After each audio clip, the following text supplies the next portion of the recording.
형수가 내 품에 얼굴을 묻은 채 숨을 고르고 있었습니다. 오늘도 멈추질 않았네요. 형수가 창밖을 봤습니다. 아침에 왔던 형수가 이제 저녁 노을을 보고 있었습니다. 죄송해요, 형수님.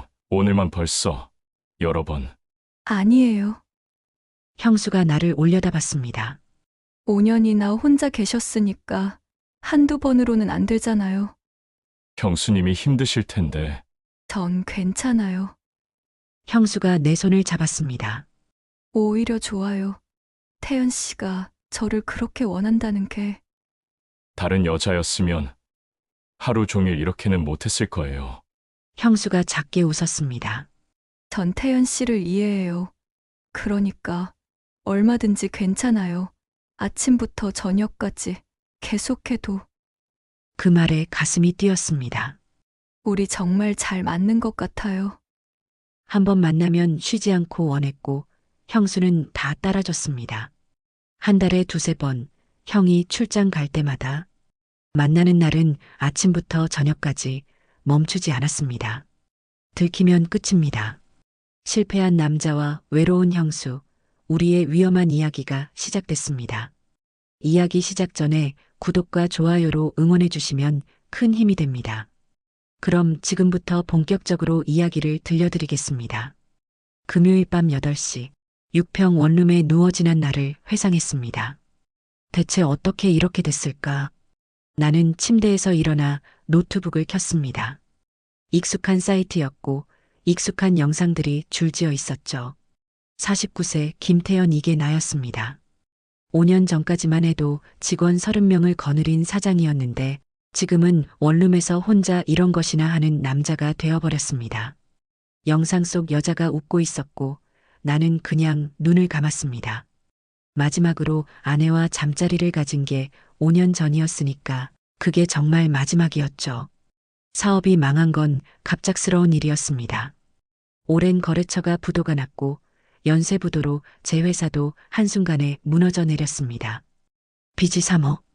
아내는 그 소식을 듣자마자 이혼을 요구했습니다. 당신이랑 더 이상 못 살겠어요. 애라도 데리고 나갈게요. 당시 13세였던 아들을 데리고 나갔습니다. 재산 분할할 것도 없었죠. 빚뿐이었으니까요. 형 태준이 연대보증을 서줬습니다. 54세 대기업 임원인 형은 성공한 사람이었고 나와는 달랐습니다. 태연아, 파산하지 마. 내가 보증 서줄 테니까 천천히 갚아. 형 덕분에 파산은 면했지만 빚은 그대로 남았습니다. 지금까지 5년간 갚았는데도 아직 1억 5천이 남아 있었습니다. 중소기업 직원으로 일하며 월급의 반을 빚 갚는 데 쓰고 나머지 반으로 원룸 월세와 생활비, 그리고 아들 양육비를 보냈습니다. 빠듯했습니다. 영상이 끝났고 나는 티슈로 뒷정리를 했습니다. 허무했죠. 49살, 이혼 5년 차. 이게 내 인생이구나. 핸드폰이 울렸습니다. 화면에 형수님이라고 떴습니다. 태연 씨, 내일 토요일인데 청소 좀 해드릴까요? 형수 서윤이었습니다. 51세, 결혼 25년 차 전업주부인 형수는 한 달에 두세 번 제 원룸에 와서 청소를 해줬습니다. 아니에요, 형수님. 괜찮아요. 아니에요. 남편이 출장 가서 심심한데 제가 갈게요. 빨래도 쌓였을 거 아니에요. 정말 괜찮습니다. 오전 10시에 갈게요. 청소도구 가져갈게요. 처음에는 거절했지만 형수가 워낙 고집이 세서 결국 받아들였습니다. 남편이 바빠서 저도 심심해요. 태연 씨 좀 챙겨주는 게 제 낙이에요. 형수의 배려였습니다. 고맙기도 하고 미안하기도 했죠. 형한테 3억을 빌렸는데 그 형의 아내가 나를 이렇게 챙겨주니까요. 전화를 끊고 나서 다시 천장을 봤습니다. 내일 형수가 온다. 가슴이 두근거렸습니다. 아니, 이러면 안 되는데. 토요일 오전 10시 초인종이 울렸고 나는 서둘러 문을 열었습니다. 형수 박서윤이 서 있었습니다. 왔어요. 청소도구와 음식 재료가 든 봉투를 들고 있었죠. 또 뭘 사오셨어요? 반찬 좀 만들어줄게요. 혼자 사니까 제대로 못 먹잖아요. 형수는 편한 차림이었습니다. 반팔 티셔츠에 무릎 위로 살짝 올라오는 치마, 그리고 슬리퍼. 집에서 입는 편한 옷이었죠. 51세지만 여전히 몸매 관리가 잘 되어 있었습니다. 아니, 보면 안 되는데. 앉아 있어요. 제가 청소할게요. 형수가 청소를 시작했습니다. 나는 책상에 앉아서 노트북을 보는 척 했지만 자꾸 형수 쪽으로 시선이 갔습니다. 형수가 바닥을 닦으려고 몸을 숙일 때마다 치마가 살짝 올라가면서 허벅지 라인이 드러났습니다. 나는 고개를 돌렸습니다. 안 돼. 형수님인데. 하지만 눈이 자꾸 그쪽으로 갔습니다. 5년간 여자와 제대로 된 대화조차 없었으니까요. 어젯밤에는 영상 속 여자들만 봤는데 지금 눈앞에는 진짜 여자가 있었습니다. 태연 씨, 빨래 모아둔 거 어디 있어요? 아, 저기 바구니예요. 형수가 빨래를 모아서 화장실로 가져갔습니다. 잠시 후 물소리가 들렸고 형수가 다시 나왔습니다. 속옷도 빨래망에 넣어서 돌릴게요. 아, 네. 얼굴이 화끈거렸습니다. 형수가 내 속옷을 만지고 있다는 게 왠지 이상하게 느껴졌습니다. 청소 끝났어요. 이제 밥할게요. 형수가 부엌에서 요리를 시작했습니다. 6평 원룸이라 부엌도 작았고 형수가 요리하는 모습이 다 보였습니다. 냉장고에서 재료를 꺼내고 도마 위에서 채소를 썰고 가스레인지에 불을 켜는 모습. 치마가 짧아서 움직일 때마다 다리선이 드러났고 나는 자꾸 그쪽을 보게 됐습니다. 나는 눈을 감았습니다. 진정해. 형수님이야. 형님 아내야. 하지만 가슴이 두근거렸습니다. 5년 만에 여자의 존재를 이렇게 가까이에서 느끼는 거였으니까요. 다 됐어요. 먹어요. 형수가 김치찌개와 밥을 차려줬습니다. 작은 테이블에 마주 앉았습니다. 잘 먹겠습니다. 맛있어요? 네, 정말 맛있어요. 형수가 웃었습니다. 그 미소가 따뜻했고 오랜만에 보는 여자의 미소였습니다. 요즘 어때요? 일은? 그냥 그렇죠. 견딜만해요. 힘들죠? 뭐, 익숙해졌어요. 형수가 잠시 멈칫했습니다. 태연 씨, 너무 자책하지 마세요. 사업은 누구나 실패할 수 있어요.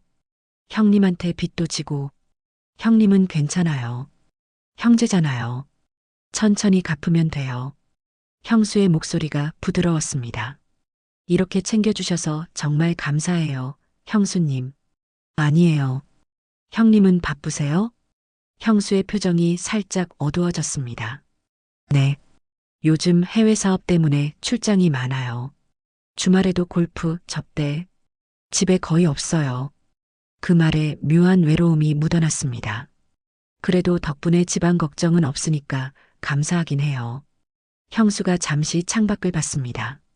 근데 집이 넓으면 뭐해요? 혼자 있으면. 그 말이 가슴에 와닿았습니다. 나도 혼자였고 형수도 혼자였습니다. 형수님도 외로우시겠어요. 뭐, 익숙해졌어요. 형수가 웃었지만 그 웃음이 쓸쓸해 보였습니다. 밥을 다 먹고 나서 형수가 설거지를 했습니다. 제가 할게요. 아니에요. 앉아 있어요. 형수가 부엌에서 설거지를 하는 동안 나는 그 뒷모습을 봤습니다. 좁은 원룸에서 설거지하는 형수의 모습이 왠지 정겹게 느껴졌습니다. 오랜만에 느끼는 감정이었습니다. 다 끝났어요. 그럼 저 갈게요. 네, 형수님. 오늘 정말 감사했어요. 다음에 또 올게요. 형수가 나갔습니다. 문이 닫히고 나서 원룸이 다시 조용해졌습니다. 하지만 형수의 향기가 아직 남아 있었습니다. 나는 침대에 누웠습니다. 가슴이 두근거렸습니다. 형수님을 여자로 본 건가? 아니야, 그러면 안 돼. 하지만 그날 밤 나는 형수 생각을 하며 잠들었습니다. 2주 후 형수가 다시 왔습니다. 태연 씨, 오늘도 청소하러 왔어요. 아, 형수님. 들어오세요. 이번에도 형수는 편한 차림이었습니다. 반팔 티셔츠와 치마, 슬리퍼. 오늘은 형님 어디 가셨어요? 중국 출장이요. 일주일 간다고 하더라고요. 일주일이나요? 네. 요즘 해외 사업이 바빠서요. 형수가 청소 도구를 꺼냈습니다. 제가 도와드릴게요. 아니에요, 앉아 있어요. 금방 끝나요. 형수가 청소를 시작했고 나는 책상에 앉아 있었습니다. 하지만 이번에는 시선을 피하지 않았습니다. 형수가 청소하는 모습을 보면서 묘한 감정이 들었습니다. 형수가 바닥을 닦다가 휴지통 옆에서 뭔가를 발견했습니다. 티슈였습니다. 어젯밤에 쓴 티슈. 얼굴이 화끈거렸습니다. 형수가 그걸 쓰레기 봉투에 넣으면서 잠깐 멈칫했지만 아무 말도 하지 않았습니다. 들켰나? 하지만 형수는 아무렇지 않게 청소를 계속했습니다. 청소 끝났어요. 배고프시죠? 밥 차려드릴게요. 형수님, 매번 이렇게 해주시면 제가 너무 미안해요. 아니에요. 저도 좋아서 하는 거예요. 형수가 부엌에서 요리를 시작했습니다. 이번에는 김치볶음밥이었습니다. 후라이팬에서 지글지글 소리가 나고 김치 향이 원룸 안을 가득 채웠습니다. 다 됐어요. 먹어요. 테이블에 마주 앉아 밥을 먹었습니다. 맛있어요, 형수님. 다행이다. 밥을 먹다가 형수가 갑자기 물었습니다. 태연 씨, 혹시 여자 맞나요? 네. 아니, 궁금해서요. 혼자 사시니까. 아니요, 안 만나요. 왜요? 49살이면 아직 늦지 않았잖아요. 빚도 있고, 그리고 별로 생각이 없어요. 형수가 고개를 끄덕였습니다. 그래도 외로우시잖아요. 뭐, 익숙해졌어요. 형수가 나를 쳐다봤습니다. 그 눈빛이 복잡했습니다. 사람은 혼자 살 수 없어요. 형수님도 외로우시죠? 형수가 잠시 멈칫했습니다. 저요? 뭐, 25년 살았으니까 익숙해졌죠. 하지만 그 목소리에 쓸쓸함이 묻어났습니다. 형님이 바쁘시니까요. 네. 그렇긴 하죠. 주말에도 거의 없어요. 집에 오면 피곤하다고 바로 자고. 형수가 밥을 먹다가 말했습니다. 우리 남편이랑 마지막으로 제대로 대화한 게 언제였는지 기억도 안 나요. 그 말이 가슴에 와닿았습니다. 힘드시겠어요. 뭐, 그냥 이렇게 사는 거죠. 형수가 웃었지만 그 웃음이 슬퍼 보였습니다. 밥을 다 먹고 나서 형수가 설거지를 했습니다. 형수님, 오늘 정말 감사했어요. 아니에요. 저도 좋았어요. 형수가 현관에서 신발을 신다가 말했습니다. 태연 씨, 다음 주에 또 올게요. 네, 형수님. 형수가 다가왔습니다. 그리고 나를 안았습니다. 힘내세요. 다 지나갈 거예요. 5년 만에 느껴보는 여자의 포옹이었습니다. 형수의 향기가 코끝에 닿았고 온기가 전해졌습니다. 그리고 형수가 잠시 망설이다가 말했습니다. 너무 혼자 있지 마세요. 사람은 사람이 필요해요. 그 말을 남기고 형수가 나갔습니다.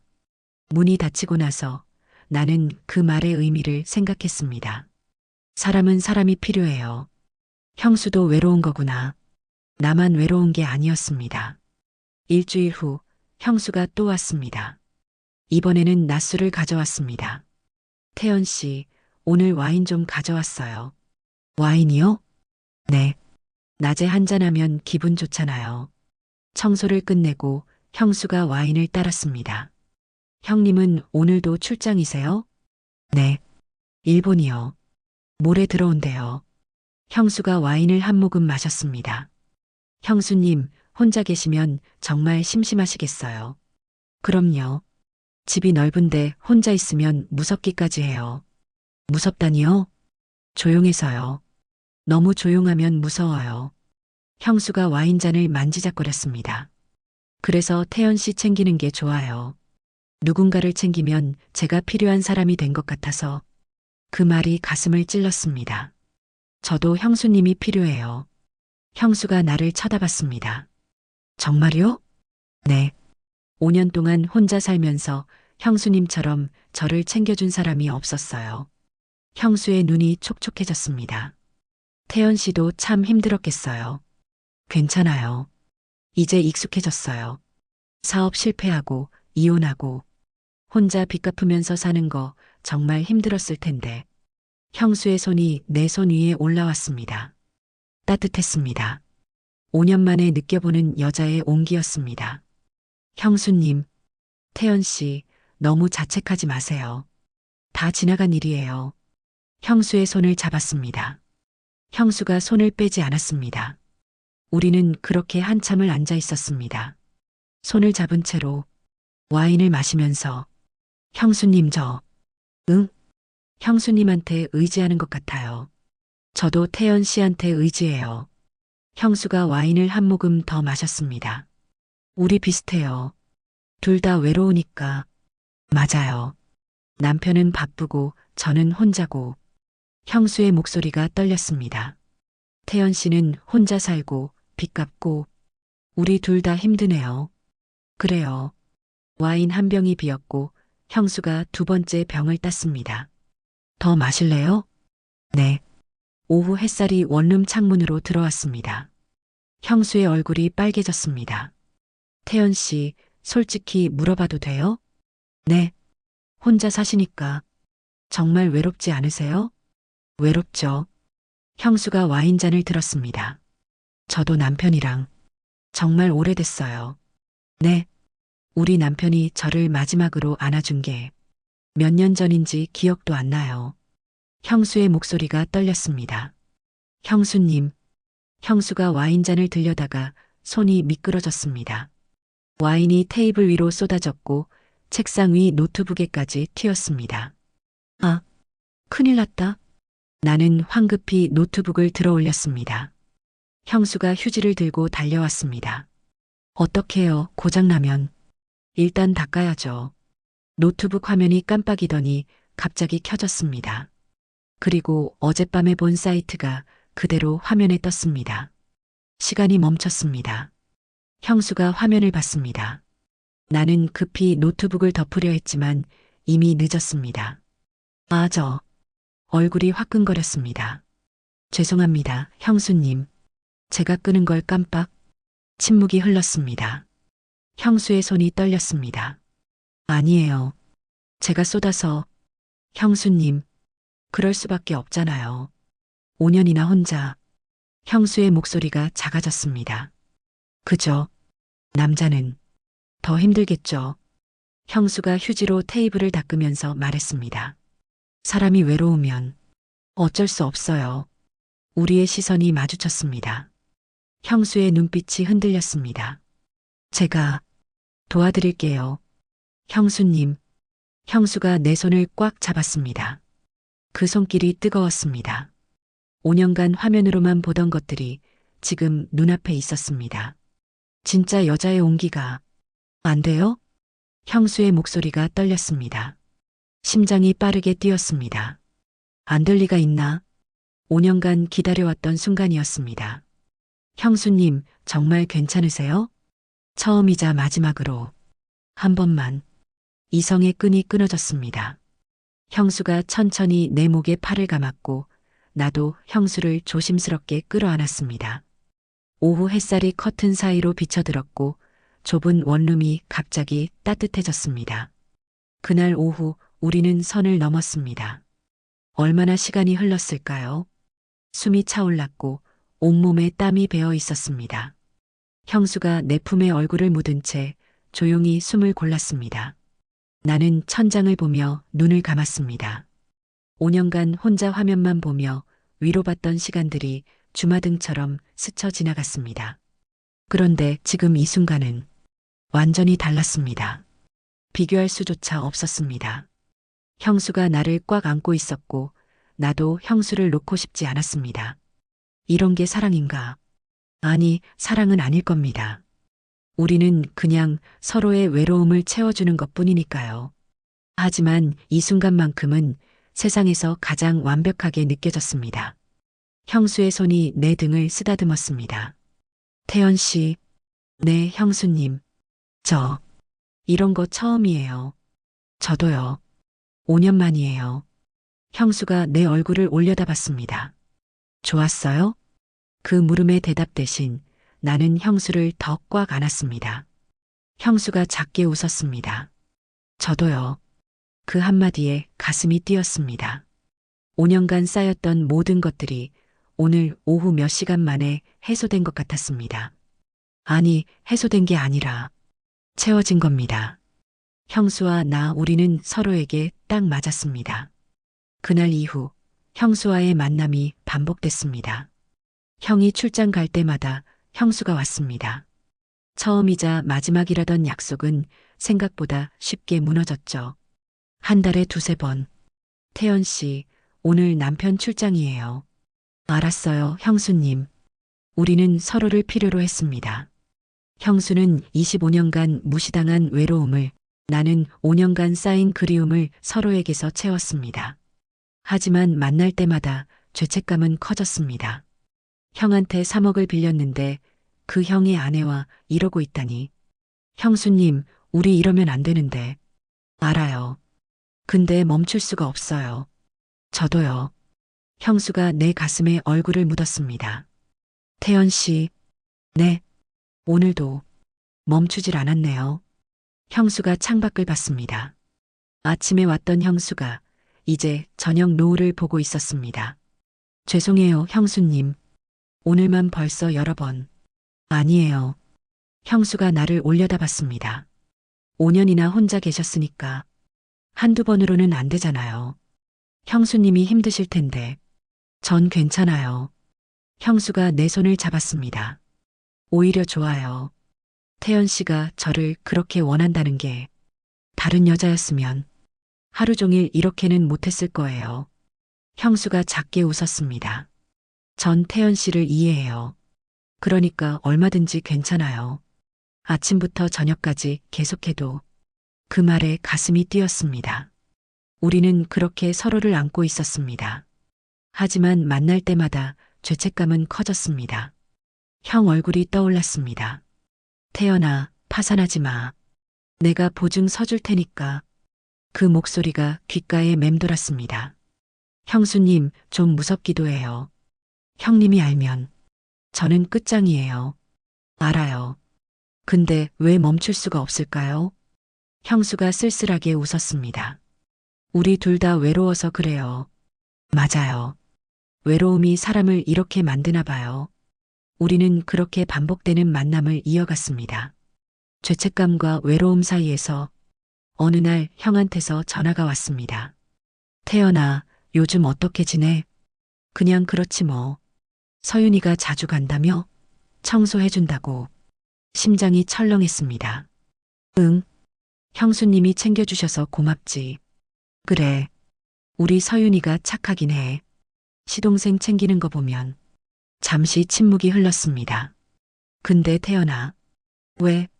너 재혼 생각 없냐? 갑자기 왜 그래? 아니, 49살이면 아직 늦지 않았잖아. 혼자 사는 것도 외롭고. 생각은 해봤는데. 빚도 있고. 빚은 천천히 갚으면 되고. 혼자 사니까 서윤이가 자꾸 신경 쓰더라. 형의 목소리가 묘했습니다. 형수님이? 응. 내가 혼자 있으니까 불쌍하대. 자꾸 뭐 챙겨주고 싶어 하고. 가슴이 철렁 내려앉았습니다. 미안해, 형. 아니, 뭐가 미안해. 근데 내가 여자 좀 만나면 서윤이도 덜 신경 쓸 것 같아서 그 말에 가시가 박혀 있었습니다. 알았어. 그리고 태연아. 응? 서윤이한테 너무 의지하지 마. 형수님이잖아. 심장이 멎는 것 같았습니다. 무슨 말이야? 아니다. 내가 괜한 소리 했어. 그냥 내가 여자 좀 만나서 재혼했으면 좋겠다는 거야. 알았어. 전화를 끊고 나서도 형의 말이 귓가에 맴돌았습니다. 서윤이한테 너무 의지하지 마. 형수님이잖아. 형은 알고 있는 걸까? 아니면 그냥 걱정인 걸까? 핸드폰을 쥔 손이 떨렸습니다. 들키면 안 돼. 절대로. 어느 금요일 오후 형수와 함께 있었습니다. 갑자기 초인종이 울렸습니다. 태연아, 나야. 형이었습니다. 형수와 나는 얼어붙었습니다. 어떡해요. 욕실로 숨으세요. 형수가 서둘러 옷을 주워 입고 욕실로 뛰어갔습니다. 나는 심호흡을 하고 문을 열었습니다. 형, 출장 취소됐어. 너 밥 먹었어? 같이 먹으러 가자. 아, 지금은 좀. 형이 현관을 보다가 멈췄습니다. 여자 구두가 놓여 있었습니다. 심장이 멎었습니다. 서윤이? 아니야. 나는 황급히 말했습니다. 지금 여자 와 있어. 형의 얼굴에 미소가 번졌습니다. 야, 진짜? 여자 있구나? 응. 형이 거실을 둘러봤습니다. 테이블에 와인 잔이 2개네. 분위기 좋았나 보네. 형, 괜찮아, 괜찮아. 나갈게. 형이 내 어깨를 쳤습니다. 그래, 이래야지. 49살에 혼자 살면 되냐? 누구야? 소개팅? 응, 뭐. 그런 거. 형이 욕실 쪽을 보며 웃었습니다. 아가씨, 미안해요. 제가 갑자기 와서 나갈게요. 형, 야, 잘했다. 진짜, 이제 여자 좀 만나야지. 그때 형 핸드폰이 울렸습니다. 여보세요? 아, 네. 지금 갑니다. 형이 나가며 내 등을 두드렸습니다. 잘해라, 응? 다음에 밥 먹자. 여자분한테 잘하고. 형이 나갔습니다. 문을 닫자마자 형수가 욕실에서 나왔습니다. 얼굴이 창백했습니다. 태연 씨, 괜찮아요, 형수님. 들킬 뻔했어요. 형수의 손이 떨렸습니다. 너무 무서웠어요. 나는 형수를 안았습니다. 괜찮아요. 형님은 몰라요. 정말요? 네. 여자친구인 줄 알아요. 하지만 내 손도 떨리고 있었습니다. 형수가 내 가슴에 얼굴을 묻었습니다. 태연 씨, 우리 이제 그만해야 할까요? 형수님, 들키면 끝이잖아요. 알아요. 근데 형수가 나를 올려다봤습니다. 멈출 수가 없어요. 우리는 서로를 꽉 안았습니다. 떨리고 있었습니다. 하지만 놓을 수가 없었습니다. 그날 이후 형수가 연락을 끊었습니다. 1주일, 2주일. 나는 형수한테 문자를 보냈습니다. 형수님, 괜찮으세요? 답이 없었습니다. 형수님, 보고 싶어요. 여전히 답이 없었습니다. 한 달이 지났습니다. 원룸은 다시 조용해졌고 나는 다시 혼자가 됐습니다. 어느 날 형한테서 전화가 왔습니다. 태연아, 주말에 집에 와. 서윤이가 밥 해준대. 응. 토요일 저녁에 와. 고기 구워줄게. 전화를 끊고 나서 가슴이 철렁했습니다. 형수를 만나야 한다니. 토요일 저녁 형의 집에 갔습니다. 초인종을 눌렀고 형수가 문을 열어줬습니다. 어서 와요, 태연 씨. 안녕하세요, 형수님. 한 달 만이었습니다. 형수는 단정한 옷차림이었고 화장도 연하게 했습니다. 들어와요. 거실에서 형이 TV를 보고 있었습니다. 왔어? 앉아. 응.